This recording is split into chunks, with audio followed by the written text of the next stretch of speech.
a lot of the internal problems that you have when you set a goal, depending on how long the goal is, are different when you accomplish the goal. Maybe I thought that I would be confident when we crossed 1 million. I was confident long before that. Maybe I thought it was going to be like an internal thing.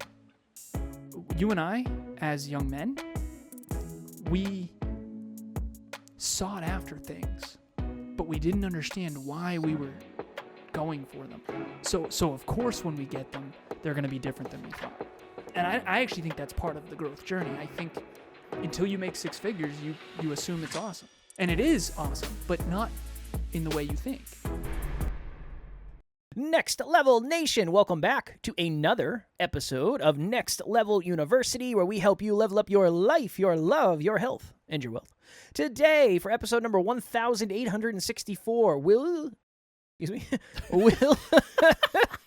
excuse me, don't let that bother you. Will you ever get the results you want? If you try hard and believe in yourself and do 1,870 episodes, you might be able to do an intro without screwing up. You know what that was? I was trying to pause and make sure the rest of it was... One of the funniest things. Will? I'm tired, man. All right. Why are we doing this episode? You and I were talking earlier. And we were talking about how it was before we recorded the other episode. We were talking about how when things get better, they still kind of suck a little bit. And even when you're improving, it kind of feels like you're losing. And I asked Alan, I said, do you think, the collective you, do you think you ever get the results you want? Because when you get the results you want, you usually find out that what you thought you were going to get doesn't necessarily come with that. Best example I can give, and I say this to podcasters all the time, I say, I know you think that I'm where you want to be, but I had the moment where we crossed 1 million listens and $1 million on the same day where I was like, now what? It's different than I expected. I wasn't happy. Not that I wasn't happy, it just was different than I expected. I thought it was going to feel different than it did. I'm grateful and all that, but it was different. I got the results I thought I wanted, but the results I wanted are different than what I expected. And I told Alan this. I put this little quote below the episode title. I can't speak to save my life. Here we go. I'm going to lock it up right now. I'm going to be a professional for the rest of the time. We don't want the results. We want what we think the results will feel like. You're half asleep. I don't know why I'm so tired. You were but I'm in convinced the of dark that. Before this. Kevin had all his lights off. He was fully... Well, I was waiting. And you're wearing black, too, so... You think that's making me tired? The darkest I've ever seen you. Batman must be tired. All the time. All the time. Well, What do you think of that quote? Crime all night. Flight and climb. We don't want the results. Did I say that? We want what we think the results will feel like. I don't know. Yes. Maybe. So that is your Take thesis. it away. Yeah, that's my thesis. We don't want the results. We want what we think the results will feel like. Yes. Fair. Yeah. Okay, so when you get a goal, you achieve a goal, there's a lot of things that change, and there's some things that don't change at all. Let's do that. Let's unpack that. What changes when you achieve a goal? You asking me? Yeah. You trying to make me look bad in this 1 million episode? listens, $1 million. What changed when we achieved that goal? There are some things that changed. I could put it in my bio. That's a big marker for success in the podcast land. It's a big marker in success when it comes to business, right? You crossed $1 million in revenue. That's yes. So both of those, I don't know. I think it created a lot of opportunities for me to reflect and look back on this journey and what it's been like. But physically, not a lot. Yeah. Nothing the day before and the day after are the exact same, except for the opportunities we can now attract. Yeah. The opportunities we can attract, having gotten to that milestone or that marker. It's like when you're in the NFL or you are now a professional speaker who's spoken on one of the most prestigious stages, or you graduate from college or you get that degree, or you graduate from Harvard or whatever it is, Stanford. Nothing changed necessarily about you in that achievement. When I got my computer engineering degree, one of the hardest things I've ever done, genuinely, nothing changed the day after graduation except for the prospects, the opportunities that I now have the opportunity to go achieve. The thing that's interesting is that, and this is the next level you, pun intended, okay, I get my computer engineering degree, and now all of a sudden I have an opportunity to work at iRobot, one of the most successful robotics companies in history, consumer robotics. And now I have to go learn how to work at iRobot. That I was a product manager. I worked on a marketing team of product managers. That was, I mean, I was in meetings. I said this one time. I said, I was in a meeting just now that no 22-year-old should be in. And I think, I don't talk about that often, but I was just observing. And I remember thinking, I don't know if I have anything to add here. These people are all in their 40s and 50s and 60s, and they're talking about hundreds of millions of dollars, and I'm 22. Yeah, that's wild. So the point, what was that? Kevin and I are squeaking a lot. We're out here doing it. Happy Monday, everybody. In this case, Wednesday. So what changes is your perception of self and other people's perception of you, and therefore what changes is what people believe and don't believe about you, and therefore what changes is the opportunities you get. And so whenever you achieve a certain goal, that goal can be a letdown or it can be a stair step to the next level. Stair step. I think you could have used either stair or step, either one. Didn't need both of them. You could choose. You could choose. Stair step sounds better. I don't think so. But again, I also have said several things wrong in this episode. This is my thesis. You'll never actually get the results you want, quote unquote, if the reason you want the results is not accurate.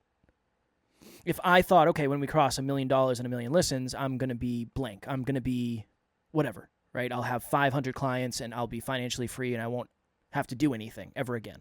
That's not going to happen. I didn't think that, but... Can we talk about that? Let's talk about that. Let's talk about it. Game theory talks about infinite games and finite games. I know I'm not going to go down the rabbit hole. I just want to go brief with this.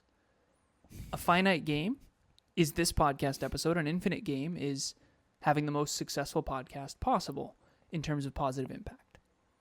We are playing an infinite game, and this episode, fortunately, is a finite game within that infinite game. The point of the podcast isn't to stop podcasting. The point of an infinite game is to keep playing the infinite game. And life is kind of that way when it comes to growth. And so when it comes to goals, goals are not to get the goal. They're to grow to a new level, to set even larger goals. And I really want to have this dialogue with you where you and I can play. We joked and playfully behind the scenes called this podcast The Genius and the Joker. And be a good name. Yeah, it would. But I'll let you, whether you're watching or listening, I'll let you guess which one I am. The genius, obviously. But ultimately, I want to have this dialogue because anyone who is thinking that the goal is actually going to make them feel a certain way, they are setting themselves up for disappointment just by definition. And I've done it too in the past. I just learned very early on, okay, well, I achieved that, and that, and that's not it. It's not about that. You want to achieve the goal, yes, because of reasons underneath the goal. So 1 million listens, what does that mean? That means we impacted 1 million lives. $1 million, what does that mean? That means that we've reached a new level in business to where we can continue to impact more and more people, because if we're perceived as more successful, now we have the opportunity to guide more successful people. And so there's reasons underneath goals. You don't set the goal. If you set the goal for the right reasons and then you get the goal, then those things actually will fulfill you potentially. But if you set the wrong goal for the wrong reasons, you might get the goal and nothing will change, or maybe you'll be unfulfilled. And so You always said, I do set the goal to get the goal. You were the one who said that. What do you think now in terms of optimal goal setting, for lack of better phrasing? I don't know. I feel like it's really hard to know what to expect the results of accomplishing the goal to be outside of I accomplished the goal. 10 pounds in 10 weeks. It's like, I'm doing it for the 10 pounds in 10 weeks. I'm not. It's the only reason I'm doing it. There's no, like, losing 10 pounds that isn't. I mean, it's a good number. It's round. It's a good round number. But you're not doing it for the goal. You're doing it to look better and feel better and be better. You know what I mean? I wouldn't There's say things underneath that. I wouldn't say feel better necessarily. Feel better about your physique. Yeah. Yeah. You definitely wouldn't feel better physically. But it's the I'm doing it to accomplish the goal. Like, I want to do the goal. I want to hit the mark. Why? I don't want to. So you can have abs or what you want is the byproduct that goal will give you. One of the problems with goal setting is 10 pounds in 10 weeks is a great goal because there's numbers attached. It's clear and specific, smarter goals. Yeah. Specific, measurable, right? The I smart want goals to prove thing. to myself I can do it. That's a great reason to set and get goals. That's to build self-belief. But even that's not to get the goal.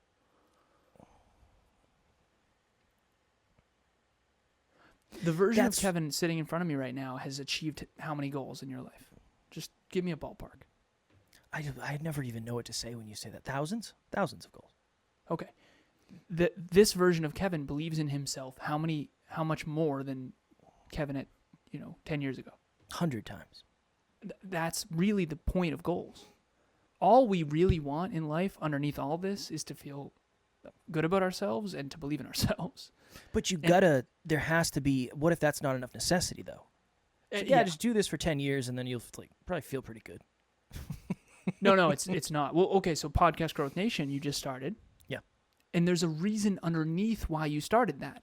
You didn't start Podcast Growth Nation because you wanted another Facebook group. You started Podcast Growth Nation because you want to connect with podcasters. You want to help podcasters level up. You want a community of people. So there's reasons underneath it that are deeper and bigger than the goal itself. But you're not going to write that. When you write down your goals, you're not going to write down. Yeah. You're going to write down, hey, I want 50 podcasters in Podcast Growth Nation for this quarter or whatever it is. I think that's where we get screwed up with goal setting is you need to set a short-term measurable goal while knowing that that's leading to higher up the mountain that's going to get higher as you climb it. I really do think that it's very detrimental that we never learned about goal setting and why it matters and how to do it and what it really means and what you're going to feel when you actually get there type of thing.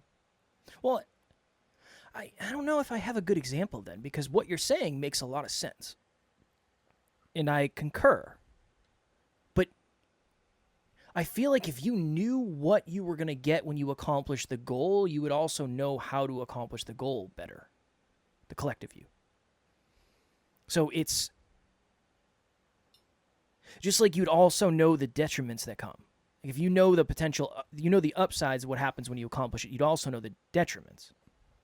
Remember when you said that the point of getting married isn't to get married, it's you care more about the relationship? Yeah. Marriage is like the goal. That was never my goal. That was never a goal for me. I don't care. If that never I'm just happened. Saying in this metaphor. Yeah. Bear with me in this metaphor. Oh. Okay, I got some people have reached out saying they loved that episode. Specifically that one, by the way. Shout out to you. Kevin said something along the lines of, the wedding is great, but the point of the wedding is to have a great relationship. Emilia and I have talked too. We want our wedding to be meaningful. I said, whatever it is, let's just make it meaningful when we do. Because what really matters is the relationship. Yeah. Way more than the wedding. It's not even close. Okay, right? but okay. Will you ever get the results you want?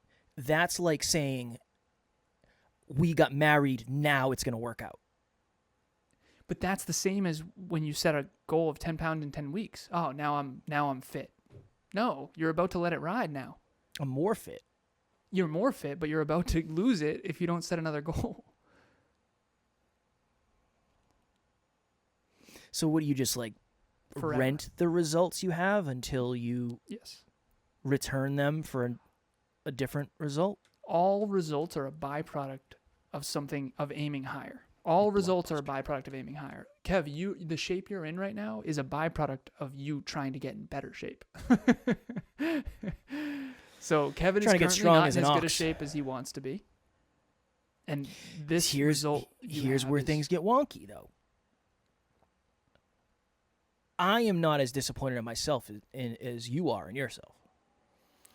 That's because I'm aiming higher, unconsciously. Or consciously in this case. Probably consciously. Yeah. So there's a bigger gap between, it's called the gap in the gain. So I feel terrible for everybody that listens who doesn't get to see your facial expressions when you say certain things. It's a horizon. You never get closer. So my gap between where I want to be and where I am is higher than yours. It's larger than yours. So my disappointment is larger. Frustration, the size of your frustration will be the distance between what is and your standard. So Emilia has higher standards than I do for the home.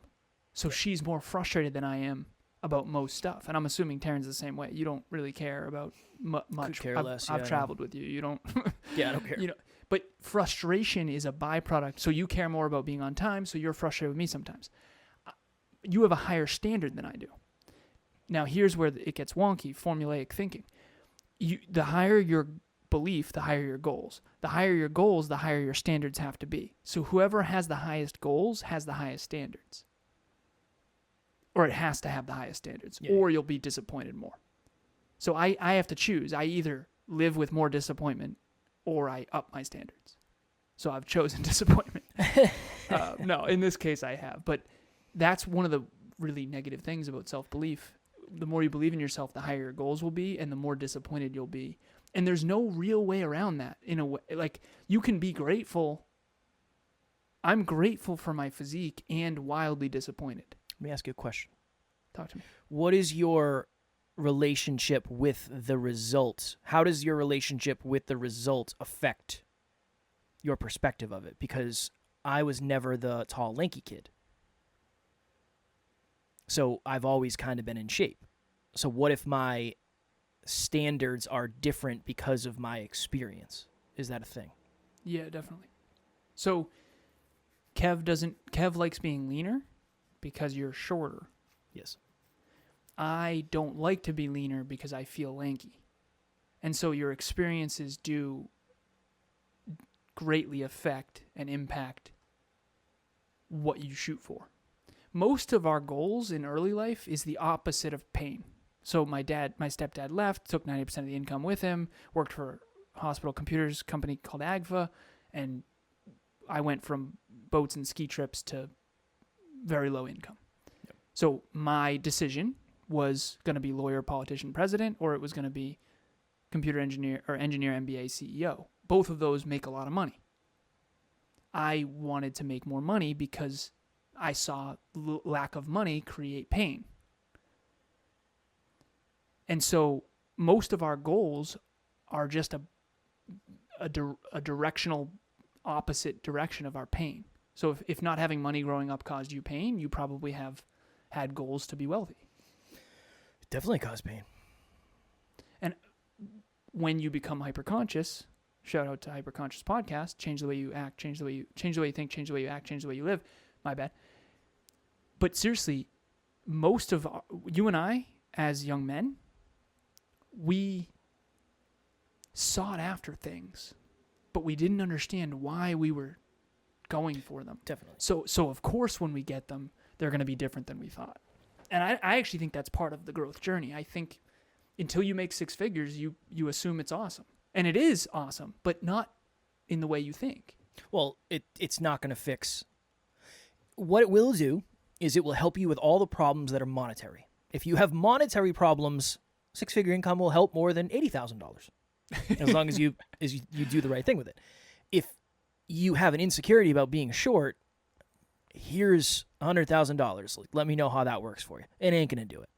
It ain't going to do it. You're just going to be negative and toxic probably because you you're going to think that that makes you. It's almost like a lot of us, and again, I'm extremely guilty of this in the past.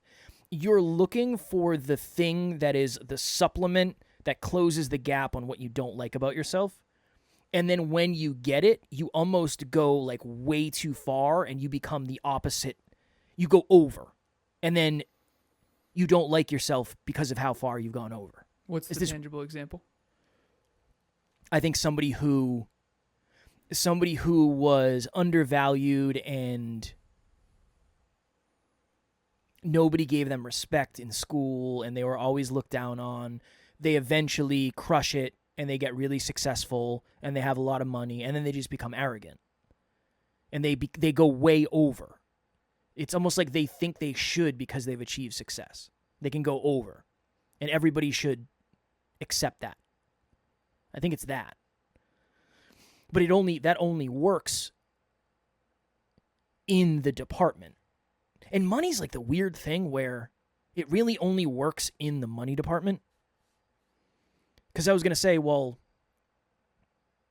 if you're somebody who is you're out of shape right now, you're not in the shape that you desire to be, getting in shape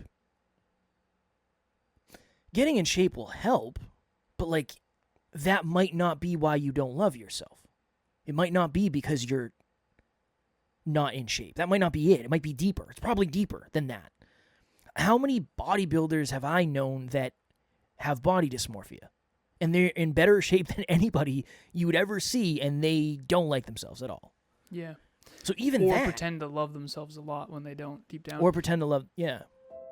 NLU listener, what is happening? I just wanted to jump in here and let you know if you want to get to the next level faster, we have a free virtual monthly meetup at the first Thursday of every month. You can connect with like-minded people and become a bigger part of this amazing global community. The link to register will be in the show notes.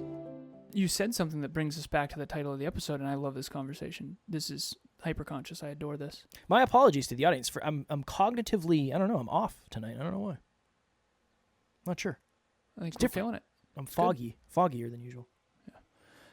Well, I appreciate you calling it out, but I feel like it's been pretty awesome, minus the beginning. So you said something in there that said, for anyone who's not in the shape they want to be in, that's everyone. I don't agree with that. I don't agree with that. There's no one who wouldn't be in better shape if they could. No one. Yeah, but find me a human being who doesn't want to be in better shape than they currently are.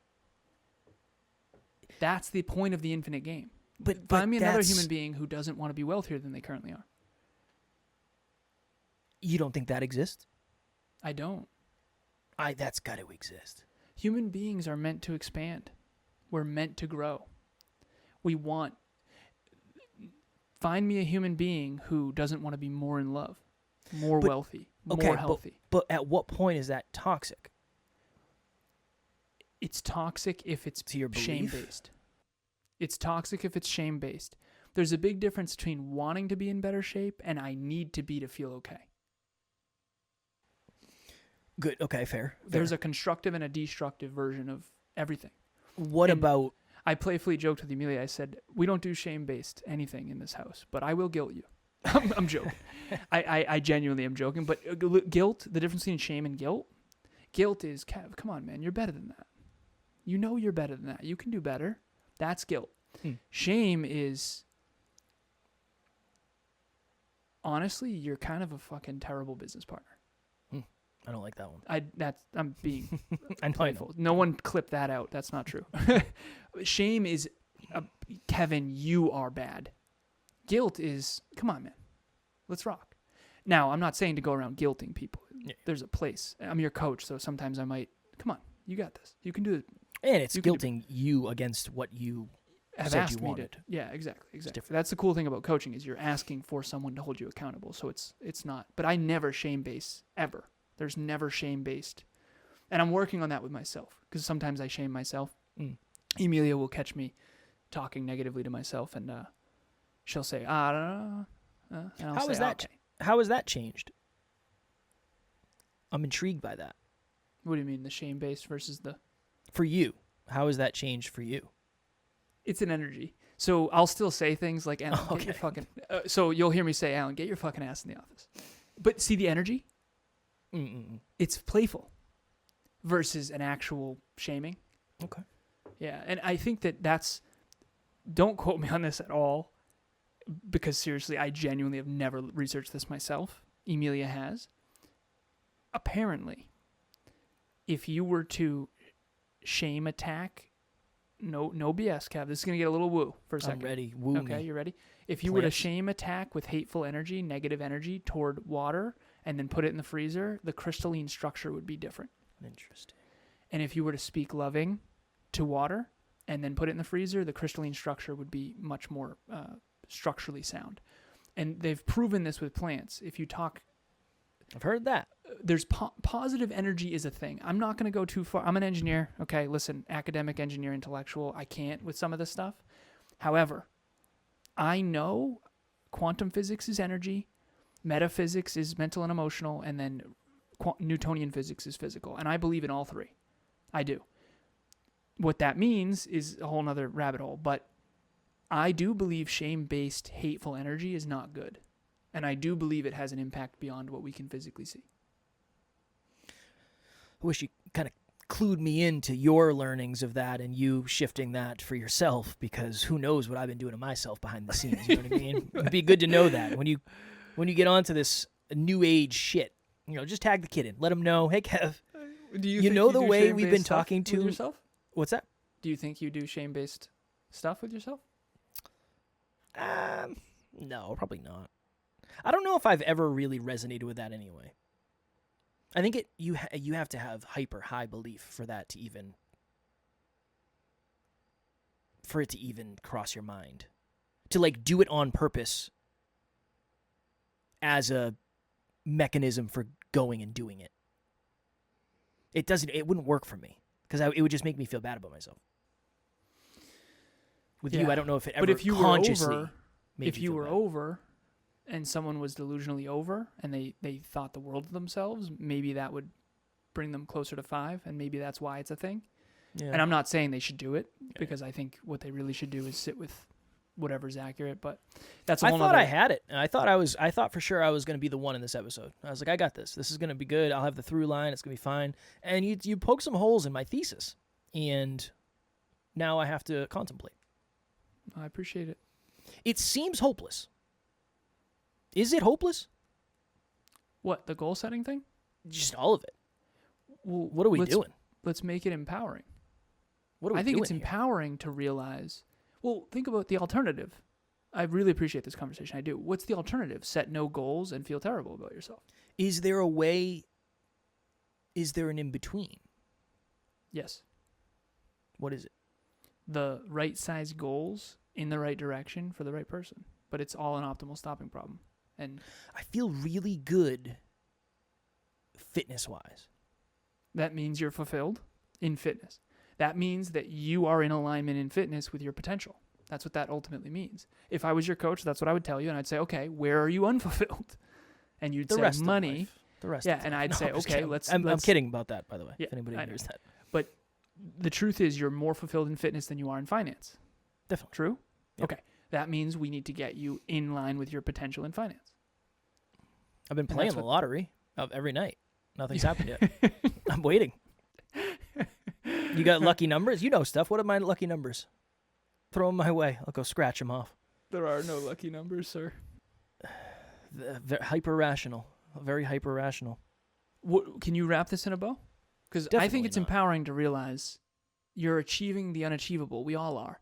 However, it's the journey and the growth and the impact that we have along the way that's meaningful. And so having goals create a direction, but the goal, setting a goal, the point of the goal is not to get the goal. The point of the goal is I got to you. grow in the direction of who you aspire to be. I got you. All right. I got you. I Wrap got you. this whole thing I in a got bow you. for us. And this is why it's positive. Because if you're just starting something, so let's just use the million listen thing, okay? If you're just starting something and you're at 0 and you think when you get to 1 million of whatever, you're going to feel a certain way, you're imagining... honestly, no, you're not imagining all the things that have to happen in order for you to go from 0 to 1 million. all of those tiny things add up. And by the time you're at 999,000, you're the same level of consciousness that you're going to be when you get to 1 million. So it doesn't matter. It's not the number. But so much has happened in between the zero. It's kind of maybe like a race. At the beginning of the race, you're thinking, okay, I got to do 300 laps. But so many things happen. It's not about the 300 laps. It's about all the things that happen along the way. And then it's an accumulation of things.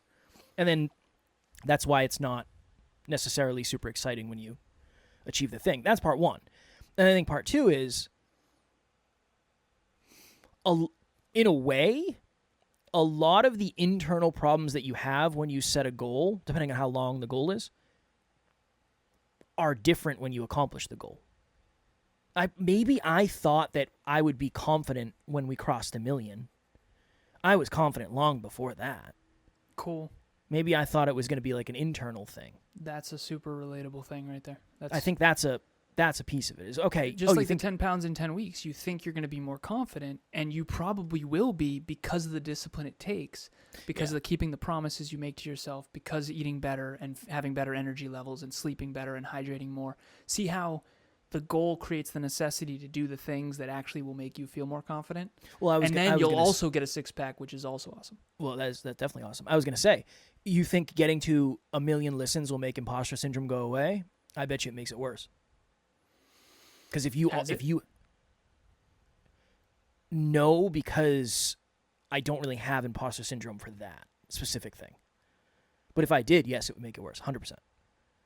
Because if you think it's going to make it go away, it's not. Right. Yeah. Because it's not. Imposter syndrome is not external; it's internal. Yeah. External doesn't make internal go away. It doesn't work that way. You think it might internal make it worse sometimes. It can get worse sometimes. Yeah. Do you think internal makes external go away? It can? I think they're super connected. I think if you do it right, external, you said a quote, so you posted this recently. External result triggers an internal insecurity, which then gets you to set another external goal, which then makes you face another internal insecurity.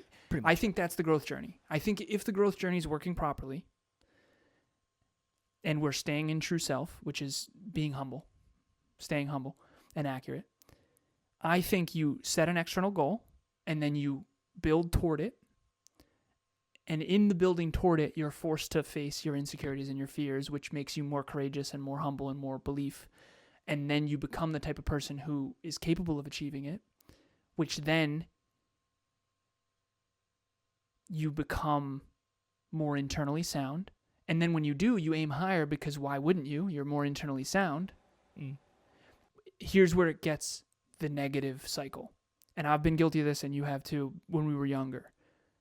I set an external goal that was for perception. And it was for status.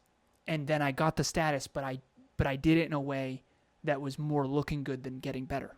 Yeah. And so when I got the goal, it actually made everything worse because now I have to sustain this freaking persona that wasn't real. And so I think that is how you solve that. It's like the key. You think if it's internal and it's low self-belief, low self-worth, trouble setting standards, trouble being consistent, all of that stuff, you think, okay, the dream body will do it. It's not going to do it. It's not going to do it. The dream relationship will do it. It's not going to do it. Unless the dream relationship involves so much growth. So that's a piece of it. Like, there's going to be a lot of growth. But it won't unless you're humble enough to face the internal stuff. Like, so you had the sports car, the model girlfriend, the beautiful Boston apartment, but it made it worse because you were trying to use being in great shape and all the status to try to attract. Essentially what happened is you attract something you couldn't sustain because you weren't working on yourself internally as much as, and so it actually made everything worse. Can you quickly go into that? That was I was, how old was I here? 24, maybe 24. My partner at the time and I lived in this beautiful apartment in Dorchester, Upper Falls, Dorchester, a very nice place. I don't know, 20 minutes outside of the city. At that time, I was in really good shape. This was pre-bodybuilding show, but Oh yeah, definitely.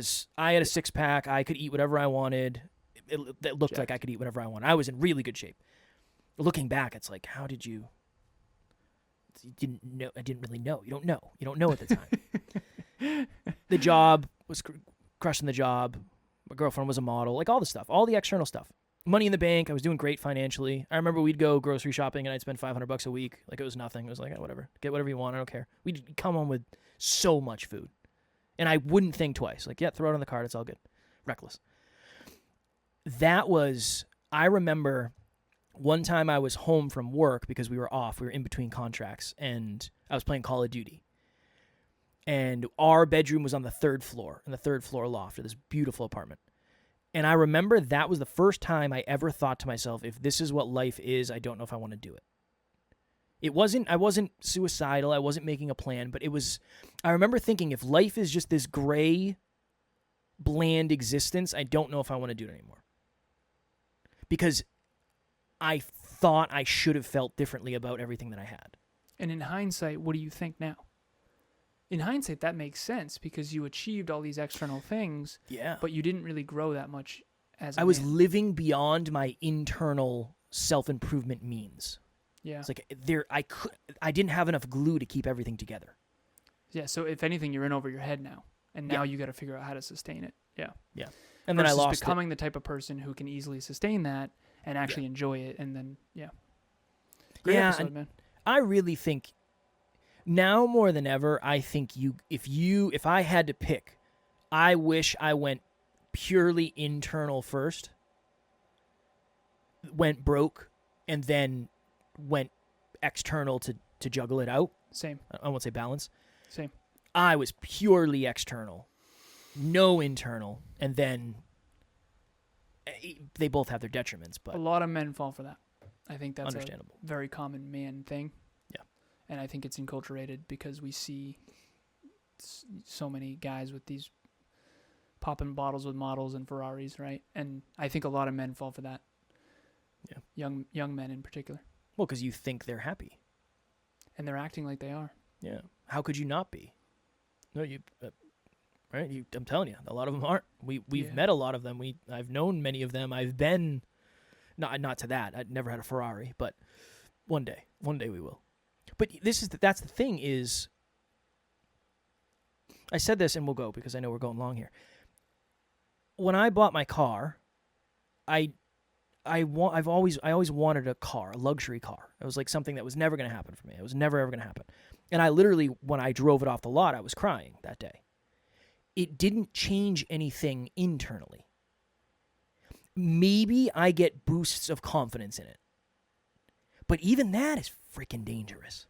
Because it's you not get boosts real. of confidence in it because you worked hard to achieve it. No, There it's is not just something that. to that. Yeah, but it's not just that. I'd be lying if I said that was what it was. Oh, okay. It's a big piece of it is it's a nice car. So I get confidence from that. Just like when I take my shirt off and I have abs, I get confidence from, I built this. But I also realize it's something that maybe other people don't have, and maybe it's something that people aspire to. But this is the difference. I didn't expect it to make me love myself anymore. If anything, I told Alan this, I regretted buying it. When I started to see the $757 a month car payment, it was like, shit. That's every month too, huh? It's a lot of money. Every month, yeah. That's a lot of money. Yeah. And there's again, I understand I'm not saying, I know But that's a that's a privilege. good metaphor. That's a good metaphor. Well, I think it's what a good- else could we do with that money? That's called opportunity cost. Yeah, okay. Is there something else you could have done with that money that would be more meaningful and more course. fulfilling, right? Of How course. many, 4 months, that's a trip right there, right? Yeah, So, yeah. yeah, at the end of the day, time, effort, money, meaningful. I think meaningful is what we need to go for. There's a downside. My last thing is there's a downside and every upside. Mm-hmm. Just most people don't talk about it. And the downside is it's $757 a month, and that's a lot of freaking money. Yeah. And the pressure of, okay, that means I have to take everything more seriously. Yep. I have to find a way to make $757 more a month every month. That can never stop. And that's for X amount of years. There's the downside of that. I think most people just show the upside. And honestly, when you see my social media, it probably looks like the upside. But the difference is here I can talk in longer form about the realities of such. So, all right. Anything you want to wrap up with before we get out of here? Do we do back-to-back 40-minute episodes this week? My goodness. It's good stuff. I enjoyed this one very much. Same. Hopefully this reinvented to some extent your relationship with goal setting. Goals are great. It's who you become. It's what you contribute. It's the impact. It's the discipline, what you learn along the way. That's the meaningful stuff around it. So vanity goals for vanity's sake is never going to fulfill you. I've tried. Meaningful goals for meaning's sake. I mean, that's living the dream right there. That's living the dream. Even if you don't get the goal, you'll get a lot of meaning. Yeah.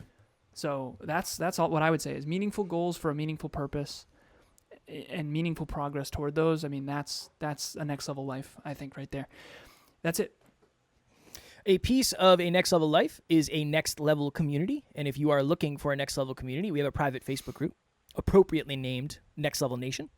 There's posts in there every day. Amy's in there every day. The team's in there every day. And it's just a great opportunity to get around other people who are into growth. I know Alan and I, it would be and is easy for us to lose sight of the fact that not everybody gets to talk about their goals and dreams every day. And I realize we're privileged in that. So if you want to talk more about your goals and dreams, it is a safe place to do it. We'll have the link in the show notes below. Yeah, if you're not going to talk about it, you might not be about it. So please come in there. No bullies allowed. Next Level Book Club started on March 2021. Next Level Book Club started on March 2021. I'm on the website right now, and these are the books we've read so far. We've read 18 books. It's a lot of books. 18 books. And we started, 3 years and 7 months ago. Yes. Every week, once a week, one chapter a week, and we've read 18 books. So join us. If you want to start reading more, that's the point. Next Level books with Next Level people. They're all self-improvement books. We set intentions every week. We've got a private WhatsApp group where it's pretty engaged in there. We're helping each other stay accountable. It's awesome. If you want to read more books with more people and not be alone in that, we choose books that are really vetted, and they're going to help you level up. Community is everything. Community is everything. Community in a positive direction is even more of everything. As always, we love you. We appreciate you. Grateful for each and every one of you. And at NLU, we don't have fans. We have family. We will talk to you all tomorrow. Please reach out.